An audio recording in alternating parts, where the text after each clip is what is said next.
விலகிச் சென்றால் மறுபடி தீ குளிப்பேன்.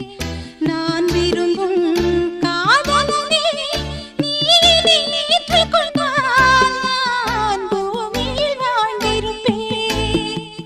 சொல்லிவிடு வெள்ளி நிலவே சொல்லுகின்ற செய்திகளையே